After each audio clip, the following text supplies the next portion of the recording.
everyone. So we're going to do another true crime case. This one is the Cleveland kidnappings.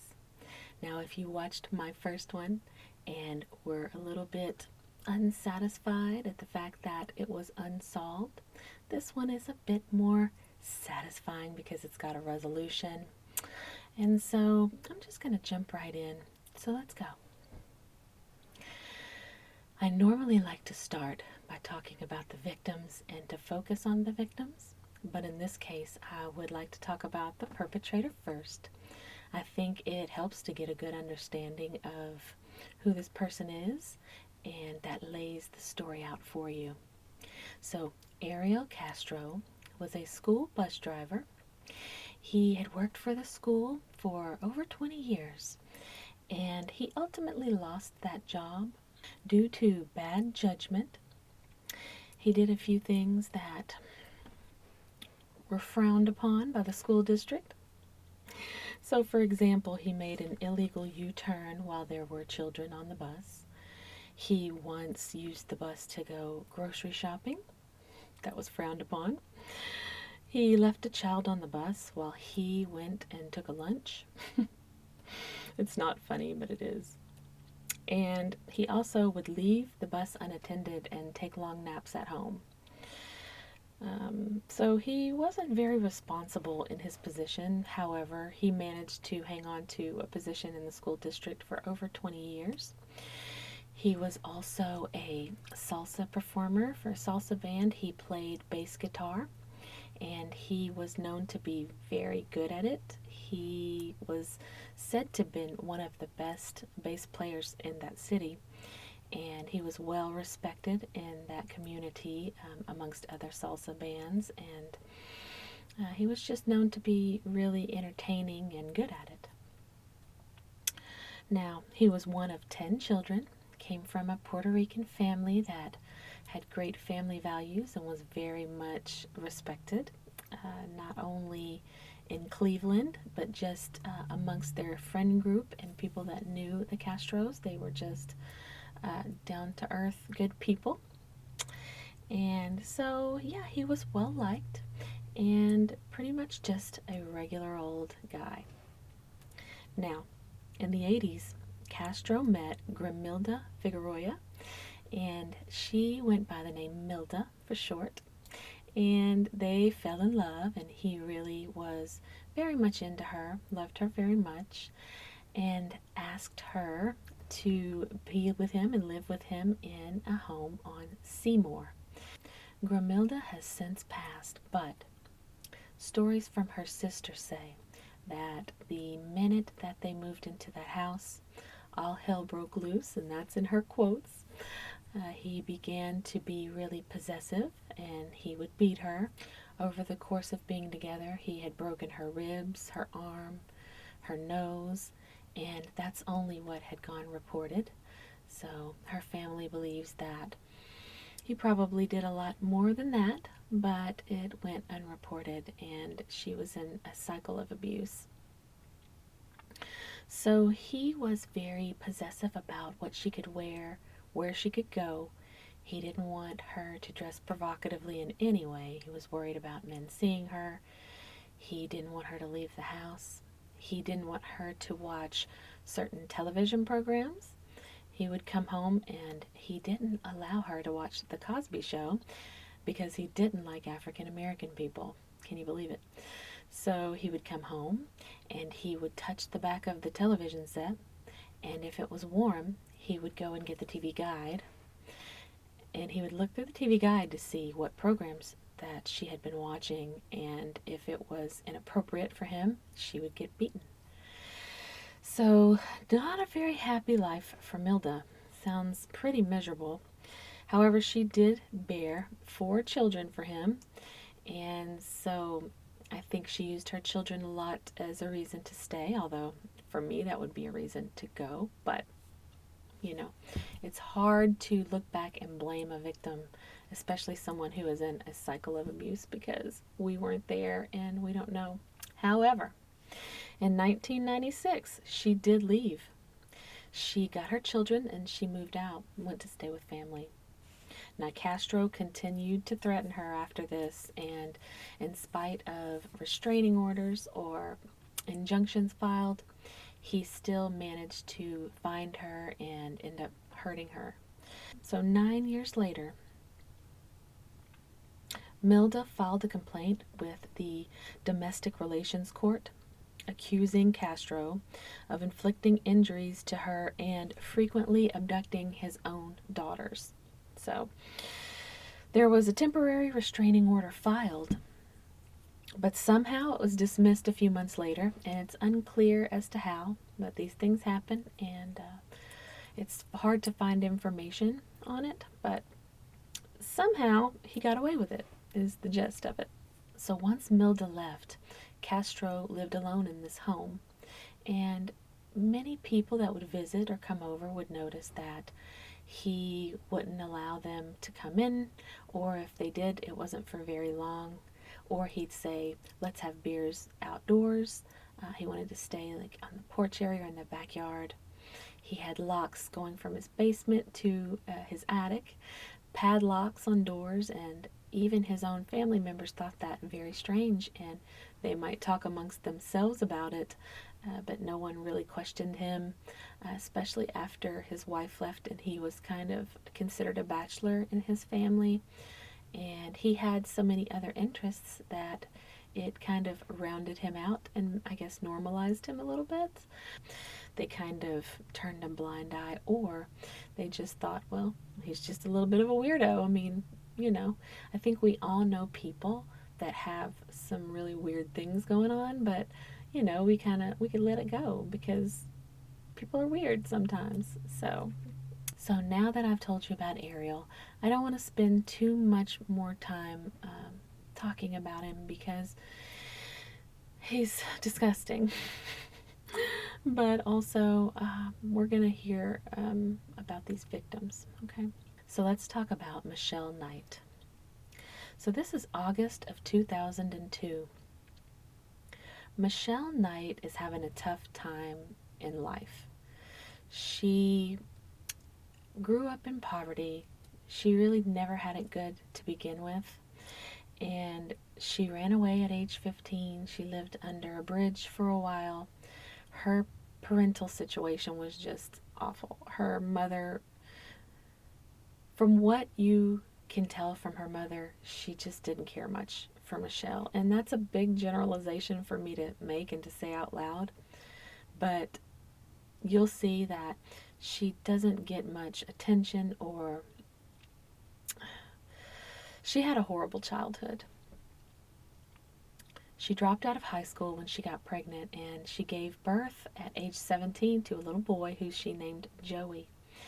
Well, her mother had a boyfriend, and according to Michelle, the mother was babysitting Joey and left Joey in the boyfriend's care, who was an alcoholic, and the alcoholic boyfriend hit Joey, who was age 2, and broke his leg. And so as a result of that, her child was taken away from her. So it's not clear exactly what her appointment was about, but she had asked a family member for a ride, and whoever that was told her yes, and then at 11 a.m. that morning called her for a 2 o'clock appointment and said they wouldn't get her. So she just didn't have the best support system as far as family. So she says, well, I'm not losing my kid. I'm going to take off walking. So she goes walking in an area she doesn't really know. She doesn't have any money for bus fare. She's flat broke. She looks and walks and looks and finally goes into a Family Dollar store and begins asking. Now, this is 2002. There were cell phones, but there weren't smartphones. There wasn't Google Maps and all of that. So you pretty much had to ask for directions. So she's asking the clerk. She asks people on the aisle. No one seems to be able to know how to get to this place. And she's quite frankly starting to freak out because she says, I'm going to lose my son over not being able to get there on time. And she gives up. So she's going to walk out of the Family Dollar, and she hears a voice say, I know exactly where that is. I can take you there. Do you want to ride? I can take you right now.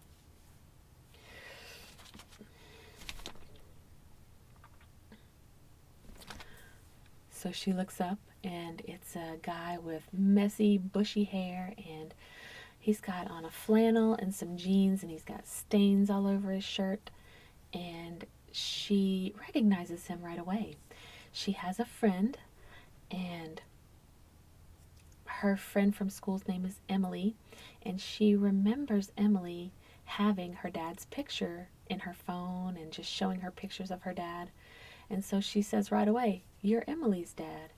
And he's like, "Yeah, I'm Emily's dad. I can give you a ride." She is so relieved. She thinks, "I can't believe I'm actually going to make it there and have a chance. She gets in the vehicle with Castro and notices that there is a flyer. Now, in retrospect, she realizes that flyer was placed there on his car, but at the time, he made her believe that it was his flyer, that he had some puppies at home that he was giving away for free. And she mentions that her little boy, Joey, loves puppies, as most little boys do. And so he says, "Cool, I'll give him one. Come with me. We'll stop by. We'll grab a puppy." So she goes to his house with him. And as they're walking into the house, she notices first he comes into like the fence, and he locks the fence with a padlock. She thinks, well, that's weird. But then they go up to the porch, and there's another padlock on the door. He locks that behind them. And I think that's the moment when she starts to get a little nervous, like, what the hell's going on? Why'd you have to do that? And she says, "Well, I don't hear any puppies." And he's like, "They're upstairs. I'll go get them." So he tells her, "Come behind me." And he takes her upstairs. Once they get up those stairs, Michelle says she had a thought in her head: "I will never leave this home again." She really believed that she was going to die right then. He immediately tied her up, tied her arms and her legs, and he did a kind of a thing which can kind of be described as a hog tie, but he also tied around her neck. He tied her lengthwise and strung her between two poles or items. It's unclear exactly what she was tied to. I think she was in shock and doesn't remember exactly. But she was suspended off of the floor a few feet horizontally. So that's probably the most painful way you can think to be tied up. He raped her repeatedly. I should probably take a little bit of a break here to tell you a few things about this channel. We're going to call it rape. It's not going to be called assault, sexual assault, or anything else PC. It's rape, and that's what it is. And if you watch this channel, you got to get used to it, because I'm not going to sugarcoat it or call it anything else sweeter. Another thing is, we don't victim blame on this channel. We don't point fingers on this channel. And people make the choices they make sometimes, and life is hard. So there are a few other things I want to say, and I'll say that on another video, but just a little excerpt right here to let you know. Rape is rape. If you don't like the word rape, this isn't the channel for you. Okay, continuing on. So he rapes her repeatedly and very violently, and he beats her. And she is a fighter. She fights back really hard, and she gets treated really, really badly while she's in captivity. And she herself attributes this to how hard of a fighter she is, and that she never gave in. She never went along with it or participated or played the game with him. And she believes, for that reason, that he was very, very violent and mean to her. So, and after the third day, he comes in and feeds her. Now, at this point, she's emaciated. She's urinated everywhere. He brings her a coffee can that she can go to the bathroom in, and that is how she will go to the bathroom for the next 12 years or 11 years. So pretty much he sets the standard right from the beginning that he's going to manipulate her and play mind games with her. So a few days after she gets there, he begins to test her. He will leave doors unlocked and leave things open, and then he will make a big to-do about leaving pretending that he's going to work or going somewhere, and then watches to see if she'll try to escape. Once she tries to escape, he beats her severely. So, in a way, he's conditioning her that she will be too scared to ever try to escape. That way, if he ever does really leave it unlocked, she will be too afraid to do anything, and, that's the cycle. Over the course of the time she was there, she was beaten so severely that she lost hearing in one ear. She was beaten a lot with dumbbells, like barbells that you work out with. That was one of his weapons of choice. She endured severe physical damage. He impregnated her several times. She believes that it was 5 times that she was impregnated, and each time he induced her to abort by beating her. So she had it really, really tough, and her life before she went in captivity was so hard, but then she had it worst of all when she was there. So he would tell her, "You're going to go home. I'm going to go get another girl, and you're going to go." I don't know if she ever truly believed that, but on April 21st of 2003, Amanda Berry was 1 day from turning 17. She worked at Burger King, and she was excited because tomorrow was her 17th birthday. She had thought about calling into work that day because when you're young, you kind of take 3 or 4 days for your birthday. I know my daughter took a whole week off of work this year for her birthday. It's like, really? But when you're young, you're dumb and you just do dumb things. So she had thought about calling in sick to work. She's like, tomorrow's my birthday. But she didn't. She went ahead and went to work. Of course, in hindsight now, she's like, well, what if I had never gone to work that day? But she had gone to work and asked for a few different rides home. Couldn't get a ride, so she takes off walking home. So as she's walking, she passes this driveway with a van sitting in it, and she sees a man and a girl that she goes to school with. So she smiles at the girl and then goes around the van, keeps walking.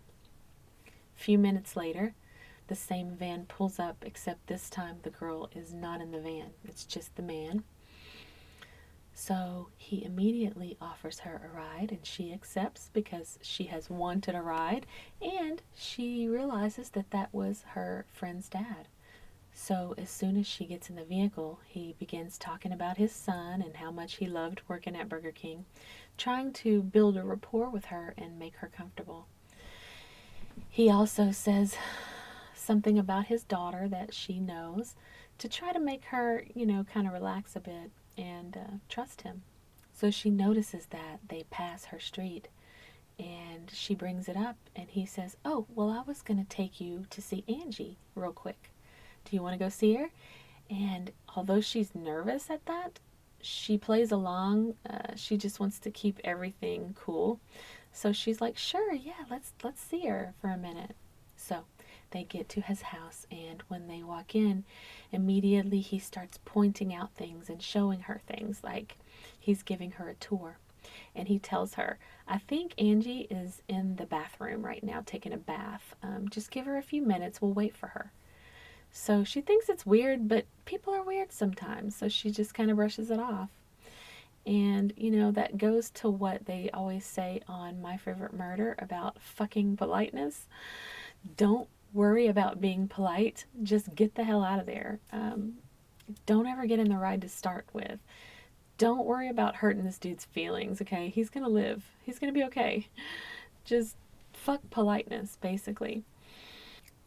Once they're in, he starts showing her rooms, and one of the rooms is a door with a little peephole that she can barely see where the lock has been cut out, and she looks through it and sees who is Michelle lying on the bed. Now at this point, Michelle has already been there for a year, a good solid year, almost to the day really, and she's filthy, she's chained, she's in the bed, and it scares the shit out of Amanda. So Amanda's like, "Who is that?" And he said, "That's my roommate." So she's starting to get really serious, creepy vibes. But by this time, she's locked in. Life will never be the same for her. She starts to freak out. He takes her in a room and tells her immediately to pull her pants down. He tells her if she will stay quiet and still that she'll go home. He'll take her right home and he will not hurt her, which was a lie. He didn't beat her like he did with Michelle, but he raped her repeatedly. Then he took a helmet and placed it on her head. He took belts and tied them around her ankles, and he took her down to the basement and tied her to a pole in the middle of the basement and left her there. He turned all the lights off and put on a tiny little black and white television and left the room and left her over. Now, she was down in that basement for days before he came back down and tried to start talking with her, or tried to start training her, as I put it, because it seems like he wanted to kind of get inside these girls' minds, and he started doing that pretty early on.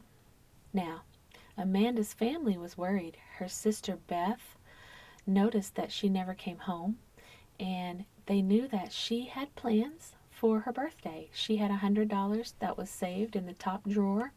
That was for her nails to be done and for her outfit. And they knew this about her. They knew that she was super excited. She wasn't going to run away.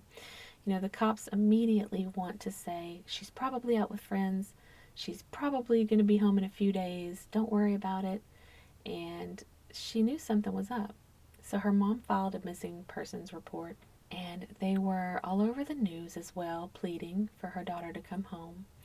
So Castro was watching the news a few days after he abducted Amanda, and he saw her mother begging and pleading, and his response to that was to take Amanda's cell phone and to call Amanda's mother. And when she answered, he said, "I have Mandy. She's safe. She's okay." And he hung up. Well, the technology just wasn't there to pinpoint the pings and the towers and all of that at that point. But the FBI was developing technology at that time where they could narrow it down, and they were able to trace the phone that it was within 3 or 4 blocks of that home. Now, this was huge for them. They camped out for days trying to wait for that cell phone to be used again, and he never used it again. He taunted her mother with it and then was done with it. So they figured that someone very in the close vicinity had Amanda. Now, at this point, they didn't know if they were looking for a body or a person or what, but they did dig up some areas based on some tips from some people, and we won't go too deep into that because it was dead end roads. But they did look very close to Castro's home, and several times Castro himself was out looking and helping search and passing out flyers and talking with neighbors. What do you think happened to this girl Amanda? He seemed to be very active in the search for her. When Amanda had been there about a week, he asked her, "Do you want anything from the store, like a coloring book?" And she said, "Sure, I'll take a coloring book, and I'd also like a journal to write in." So he did. He brought her a little locked kind of diary journal, and she immediately began writing in it. And I think this saved her sanity a little bit while she was there. Mind you, she's being raped on the daily. She's chained up. She never has any freedom. He keeps the 2 girls separate from one another. So any respite from that for her, I think, kind of helped her. So when he brings her this journal, she immediately begins writing hopes and dreams that she might get out one day. Every time he rapes her, she has a code for it. She'll make a little mark or a little X on her paper. Anytime he would bring her Burger King or McDonald's, she would save the bag and unravel it and use it to write and draw. It was kind of like her therapy while she was there. So on April 2nd, 2004, 14-year-old Gina DeJesus is walking home from middle school. She was going to take the bus, but she was walking with her friend Arlene. Now, Arlene is Castro's daughter, who also went to middle school. So she gives Arlene some of her bus fare so that Arlene can call Milda, her mother, and see if she can come over and spend the night. Well, when she calls Milda, she says, "No, I need you to go ahead and come on home. It's not a good night," as us parents some do sometimes. So now Gina has given her her bus fare. So she goes her way, and Arlene goes toward her home. And she says, "I don't have any bus fare now, so now I gotta walk home." So she begins walking home. And minutes later, here comes Ariel Castro. And she immediately recognizes him as Arlene's dad. And he says, "Have you seen Arlene?" And she says, "Yes, I actually was just with her. She just went that way." And he says, "Well, do you mind helping me find her?" And she's like, "Sure." So she thinks probably she'll get a ride out of it as well, so why not? So she hops in with him. Now, what makes Gina's case a little different is her family and Castro's family were pretty good friends. They knew each other pretty well. Castro actually had a lot of correspondence with the family. I think he may have been checking up to see what they knew, if they had any suspects and things like that. But Nancy Ruiz, who was Gina's mother, actually grew up with Castro, and their families were pretty tight. Gina's dad would be in the neighborhood quite often and had no idea that his daughter was in that house the entire time. Castro would ask him on the regular, "Hey, how's it coming? Or have they found Gina? Have they heard anything about Gina?" He would ask questions and seem to be really concerned. Now, Nancy and Felix, Gina's parents, would hand out flyers on the regular. They were very active in looking for her. And one of these times, Castro took a flyer and brought it to her to almost to taunt her a little bit. And which is a real asshole move, but again, he liked to condition them. He wanted to manipulate them and to make a fear-based culture where they were just too afraid to escape. Amanda's and Gina's parents kind of banded together. In 2004, there was an America's Most Wanted segment that linked the two as though they were certain that these two abductions had something to do with one another because of the close vicinity of them. However, Michelle Knight was not connected, and part of this has to do with her family giving up on her, in essence. And it's really, really sad. Not only did they not look very hard to begin with, they did file a complaint. They filed a missing persons report. But after 15 months, Michelle was actually removed from the missing persons database because her mother did not comply and was not able to be reached. I think that is what is really sad about this is her family didn't try to look for her much. They kind of just gave up. Now, in hindsight, they will say that they believed that she ran away because she had lost her son and that maybe she was a little salty about the boyfriend, and the reason how she lost her son. And they thought because of that she had up and run away. And so they didn't spend a whole lot of resources trying to find her. And I guess I can understand that. But at the same time, if the police want to reach you to try to keep her on that missing persons database, why would you not do that? Why wouldn't you comply with that? So it's kind of sad. I mean, it's terribly sad for Michelle. And especially to watch this Missing Persons America's Most Wanted and see that the other two girls are getting all of this support and recognition and people are searching for them still, and her name's not even mentioned. And so, yeah, very sad. Now, after that, the Montel Williams show had psychic Sylvia Brown on it, and she is a guest that was on Montel Williams quite often.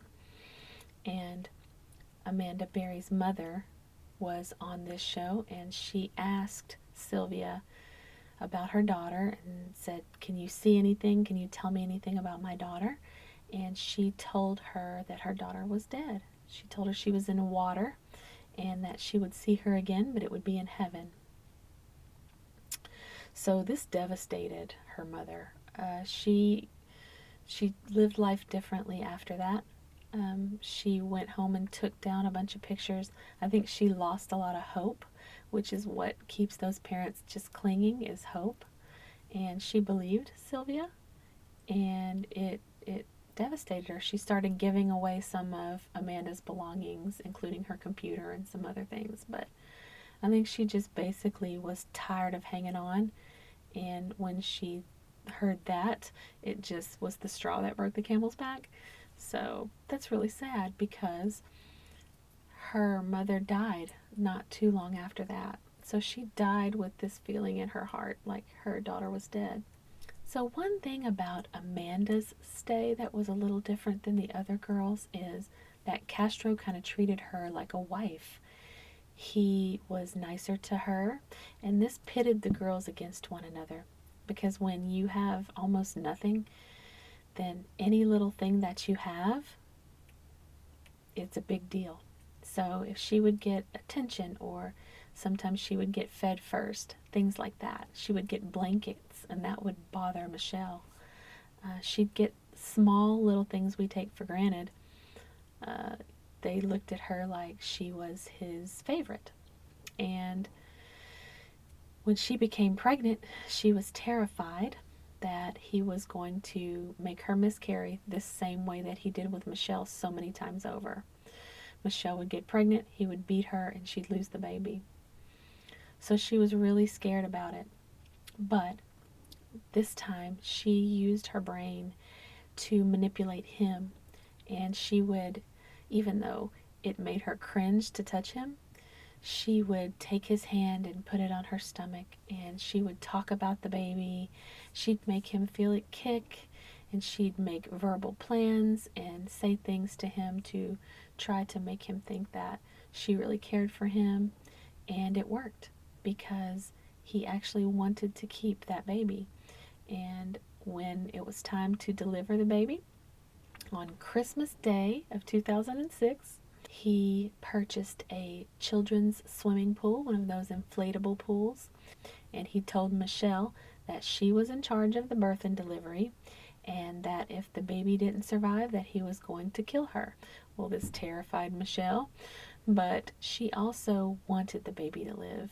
All of the girls in the house, in spite of their conditions and the way they were pitted against one another, they all looked at this little life coming into the world as something great. They were stoked about it.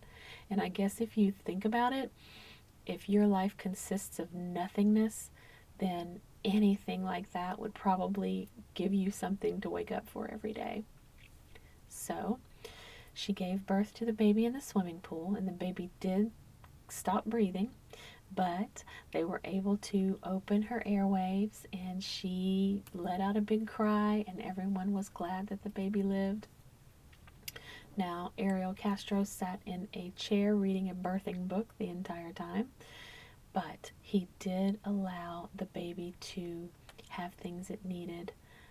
Now, it was still living in filth and squalor, and by this time, Castro had lost his job, and he was around a lot more, and this was terrible for the girls, but they were making it work. They were trying to do the best they could to have this little life that lived in the house with them.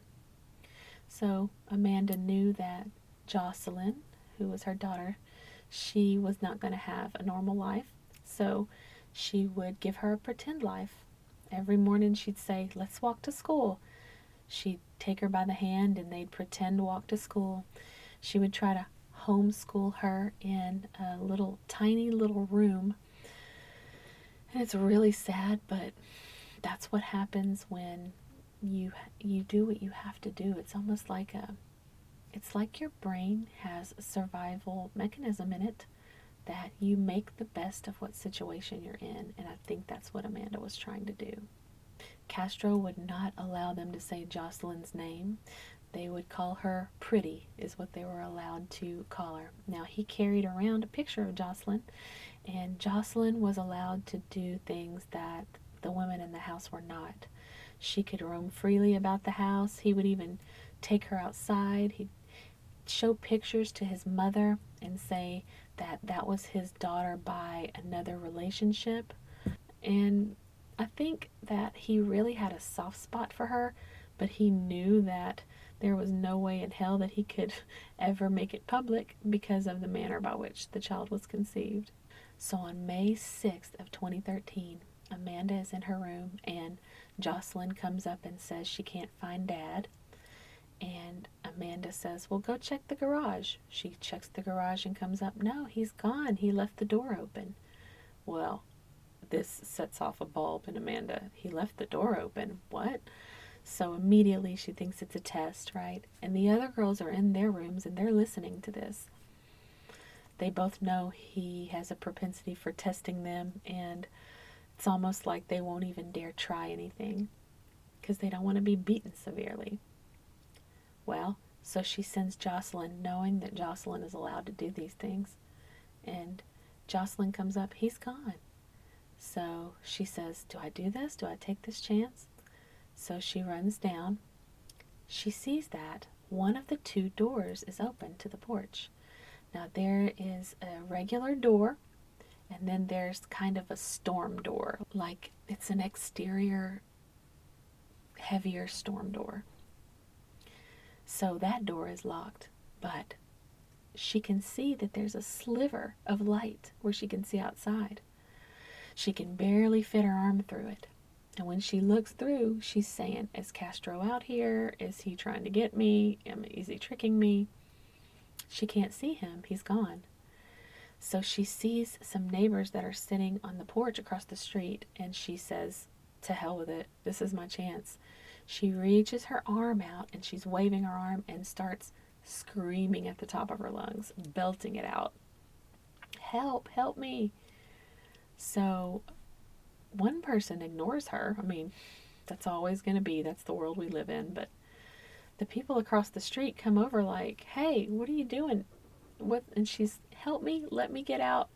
And so the guy that comes over, he actually kicks a little hole, and he tells her, if you can kick from your area, kick this direction, then it'll open the hole up and you'll be able to get out. So she starts kicking from her direction, and the hole opens up. She grabs her daughter, slides through the hole, and I guess all of that starvation and everything he put her through was so that she could fit through that hole, because she sure did. She got out of that hole. She went across the street to a neighbor's, borrowed their phone, and called 911. And you can listen to the 911 call. I mean, she is so excited and she's so shocked as hell that she's out of there. So the police arrived pretty quickly. Castro had been out drinking. That's where he was whenever they got there. And Gina was staying in her room. She thought, that's just him out there and he's tricking her. That's how these girls were. That's how much of a hold he had on these girls, is even after they were being rescued, they were scared. Now, when the police entered the home, Michelle jumped into the female officer's arms and said, you're saving me, you're saving me. It really, really is a sad thing, just how vulnerable they were, you know. So, Castro was taken to jail. He went to trial and he was sentenced to life plus 1,000 years. So he began his sentence, and 1 month into his sentence, he was found hanging in his cell. Now, even though he was being watched every 30 minutes, he had someone checking in on him. They said due to his notoriety, whatever that means, he still managed to be found hanging by a sheet in his cell. He had left some letters and built a little shrine, so they are calling it suicide in his cell. So, good riddance to you, fucker, because he deserves it. And I'm sorry if that bothers some people, but I mean, actually, I'm not sorry. I'm not. So, the happy news, Michelle Knight, she got married in 2016. She announced it on the Dr. Phil show that she met someone and fell in love. She changed her name to Lillian Rose Lee, and she has released 2 books. And her husband's name is Miguel. He's a medical courier, and they got married on the 3rd anniversary after her escape. So that was pretty cool. She travels the world as a public speaker, and she has launched what's called Lily's Rays of Hope, and it supports women and gives victims of domestic violence, human trafficking, and abuse support getting back on their feet. So that's pretty cool. So Amanda Berry is focusing on helping to find missing people in northeastern Ohio. So she hosts a 30-second daily segment on Cleveland's news. It's Fox 8. Anyone wants to look at that. She wants them to know that someone is still looking for them, and she is still raising her daughter Jocelyn, who she says is adjusting well and who is a very kind and sweet little girl. Now, Gina De Jesus, she was the youngest, if you remember. She is living quietly with her family in a Cleveland suburb, and she works with Northeast Ohio Amber Alert Committee and gives back to the community to meet families and provide them with support services. So people who have gone through abuse or things like that, she will be sent out with a special advocate, and she will tell her story, and she'll talk to them and provide support for them. So I thought that was cool how all 3 of the women are finding ways to give back and using this horrible, crappy experience. So that is the Cleveland Kidnappings. It was actually a request, and I would love to do more requests. So if you guys have interesting stories that haven't been done 3 million times already by every podcast in the world, then please let me know below, because I'd rather you guys pick the cases. I mean, that way I know that I'm doing cases that you want to see. So thanks for stopping by, and I'll see you guys next time.